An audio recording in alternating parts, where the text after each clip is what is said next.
جماعت کو 100 بار سلام. کتنے لوگوں کی زندگیاں انہوں نے تبدیل کر دی. ان کا تو ٹاپک یہ نہیں ہے, نہ کربلا پہ بیان کرتے ہیں, نہ ان کو ربیع الاول کا پتہ ہے. کیسا شرک اور بت پرست. کتنے بڑے بڑے گلوکار فنکار ہیں, داڑیاں رکھوا دی ان کو, تہجد گزار بنا دیا. کتنے غیر مسلم ہیں. تبلیغ والے تو ریکارڈ بھی نہیں رکھتے. اگر یہ ریکارڈ رکھتے نا رجسٹر میں, لاکھوں غیر مسلم ہیں جو تبلیغ والوں کو دیکھ کے مسلمان ہوئے ہیں. حالانکہ کوئی شو بازی کا شوق نہیں ہے تو کوئی ریکارڈ بھی نہیں رکھا ہوا. کارگزاری میں زیادہ اس طرح کی باتیں بیان کرنے کی بھی اجازت نہیں. کام کو فوکس کرو. تو جو عملی زندگی والے لوگ ہیں ان کا لائف اسٹائل کچھ اور ہوتا ہے, باتیں کرنے والوں کا اسٹائل کچھ اور ہوتا ہے. دیکھنے میں آپ کو باتیں کرنے والے پڑھے لکھے لگیں گے, لیکن عملی زندگیاں تبدیل کرنے والے کوئی اور ہوتے ہیں. میں تو جانتا ہوں کیسے کیسے لوگوں کی زندگیوں کو تبدیل کیا ہے, کیا کیسے کیسے پتھر دلوں کو تبلیغ جماعت میں نکل کے رام ہوئے. وہ ہم جانتے ہیں ایسے لڑکوں کو جو قتل کیا کرتے تھے, جو شراب پیا کرتے تھے, تبلیغ میں وقت لگا کر ان کی زندگیاں چینج ہو گئی. اگر ان کو کسی ایسے خطیب کے محفل میں لے جا کے بٹھا دیتے کہ وہ بیان کر رہا ہے جناب اس پہ کربلا پہ بیان کر رہا ہے اور حجاج بن یوسف پہ رپورٹ پیش کر رہا ہے, بنو امیہ پہ رپورٹ پیش کر رہا ہے, یہ لوگ شراب چھوڑتے؟ یہ اسی میں الجھ کے رہ جاتے. وہ میں نے کہ اہل حدیث کا واقعہ سنایا تھا نا, وہ ابھی بھی اہل حدیث ہی ہیں لیکن وہ تبلیغ میں لگنے لگے. کہہ رہے یار میں یہ رفع الدین, آمین بالجہر, ٹانگیں چوڑی کرنی ہے, پتلی کرنی ہے, پوری زندگی برباد کر دی, حاصل کچھ بھی نہیں ہوا. اور کہہ رہے جس کے پاس جا کے بیٹھو دوسرا فرقہ غلط لگنے لگتا ہے. میں نے ان کا, میرے بڑی اچھی دوستی ہے ان سے, وہ میری 4 شادیوں والی کتاب پڑھ کے مجھ سے ملنے. اہل حدیث تو اتنی بڑی داڑھی ان کی نا, 4 شادیوں والی کی کتاب پڑھ لی, 2007 میں پڑھی انہوں نے. مجھے تلاش کرتے کرتے پہنچے اور بڑے بغلگیر ہوئے, کہہ رہے یار کیا کتاب ہے یار, میری تو زندگی بدل گئی. کہہ رہے میں پہلے دیوبندی تھا, نہیں پہلے میں بریلوی تھا. پہلے میں کیا تھا؟ بریلوی. تو ہم وہ تیجے 40 میں 11ویں شریف 12ویں شریف نظر و نیاز سارے جمعرات کے سب کچھ رپورٹ ہمارے ہاں تفصیل سے چلتی تھی. کہہ رہے پھر میں دیوبندیوں کے پاس بیٹھنا شروع ہوا تو کہنے لگے میں دیوبندی بن گیا. کہہ رہے ہیں پھر اس کے بعد میں بڑی ملامت ہوئی, خاندان ظاہر ہے ملامت کرتا ہے. تو جب میں دیوبندی بنا تو پھر کچھ دنوں کے بعد اہل حدیث میں بیٹھا, انہوں نے بخاری کی حدیث دکھائی رفع الدین والی. میں نے کہا دیوبندی تو یہ کرتے ہی نہیں ہے. اب ظاہر ہے ہر آدمی کے پاس علم نہیں ہوتا, انہوں نے کوئی 2-4 مولوی مل جائیں گے ان سے پوچھا ہوگا, ان کے پوچھا. ہر آدمی کو ہر چیز معلوم تھوڑی تھی. کہہ رہے میں پھر اہل حدیث بن گیا. کہہ رہے جب میں اہل حدیث بنا تو ایک دن جماعت المسلمین والوں کا کہیں مجھے لٹریچر ملا کہ ہمارا فرقہ وارانہ نام نہیں ہے, یہ حنفی, شافعی, دیوبندی, بریلوی, اہل حدیث, یہ تو فرقے بنائے. ہوا سماکم المسلمین, اللہ نے نام کیا رکھا ہے؟ مسلم. آئیے جماعت المسلمین میں جس کا کوئی فرقہ نہیں. انہوں نے کہا یہ اہل حدیث بھی فرقہ ہے. کہہ رہے ہم جماعت المسلمین نکل لیے. اب آسان نہیں ہوتا مسلک چھوڑنا, ملامتیں. کہہ رہے نہیں ہمیں تو حق کی تلاش تھی, ہم کہاں نکل لیے؟ جماعت المسلمین. کہہ رہے جماعت المسلمین کے اب شکر ہے اس کے بعد کوئی لیٹسٹ فرقہ وجود میں آیا نہیں تھا اس سے اوپر کا, لیکن اب جماعت المسلمین بھی پارٹ 1 پارٹ 2 ہو گئی ہے. ورنہ وہ ساری زندگی پارٹ 1 پارٹ 2 کے مناظرے کراتے رہتے کہ ان میں پارٹ 1 صحیح ہے یا پارٹ 2 صحیح ہے. تو وہ پھر جماعت المسلمین میں چلے گئے. جماعت المسلمین کا اس وقت پارٹ 2 نہیں تھا, تو وہ جماعت المسلمین میں گئے تو ان کو وہاں بڑا اچھا لگا. بھائی ہر بات قرآن کی, ہر بات حدیث کی, لیبل تو سب نے بڑے اچھے اچھے خوبصورت لگائے ہوئے ہوتے ہیں نا. تو بڑے اچھے کہتے ہیں ہوتے ہوتے میں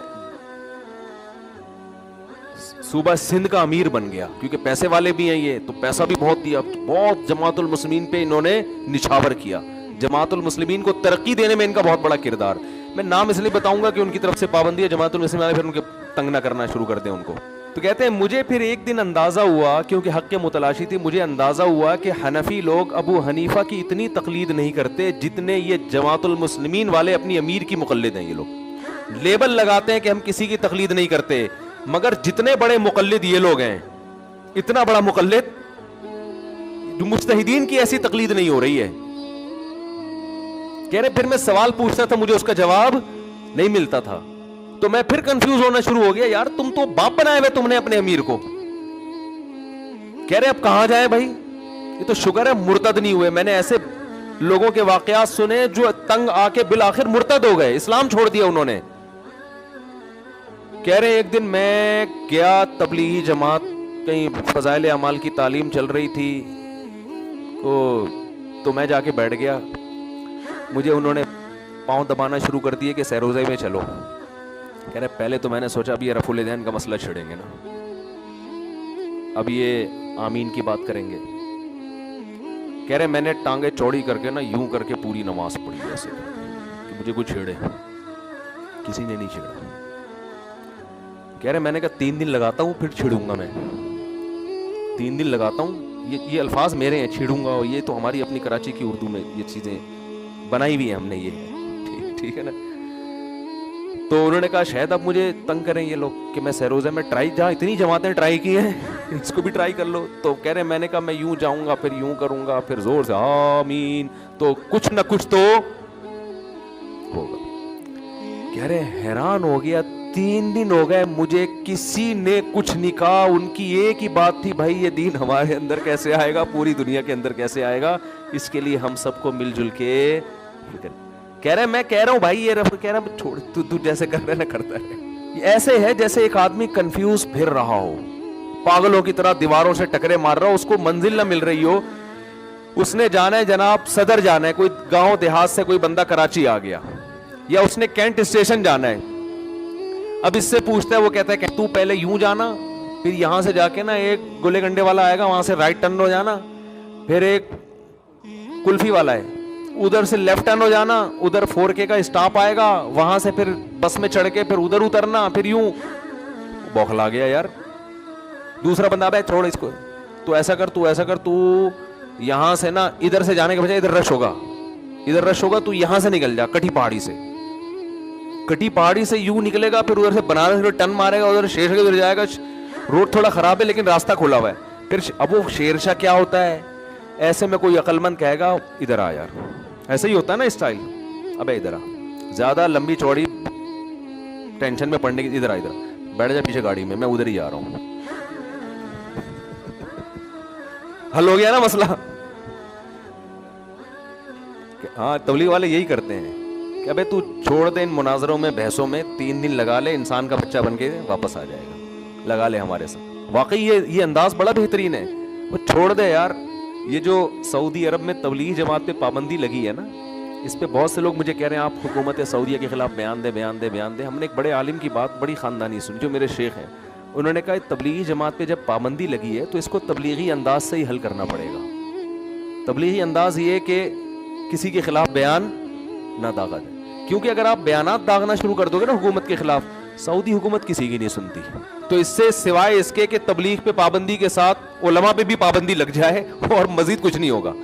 تو بڑی پیاری بات کی انہوں نے کہ بھائی اس پابندی کو تبلیغی اسٹائل میں ہی حل کیا جائے. تبلیغ والے یہی اس طرح اسٹائل ان کا کیا ہے, یہی ہے جو ابھی بیان کر رہا ہوں, کہ وہ کہہ رہے کہ بھائی رفع الیدین کا مسئلہ, اور بھائی چھوڑ یار, ٹھیک ہے چھوڑ دے اس مسئلے. یہ دین ہم سب کا ہے بھائی, ہم سب نے مل کے. کہہ رہے پھر میں چلہ لگانے گیا, پورا چلے میں ایک حرف کسی نے نہیں مجھے کہا تو کس جماعت سے تعلق ہے, تیرے کس فرقے سے تعلق ہے. اللہ کی قسم اس کے یہ الفاظ ہیں, کہہ رہے مجھے پتا چلا کہ حق پر کون ہے, یہ لوگ ہیں. حق پر کون ہے, کہہ رہے یہ ہیں حق پر.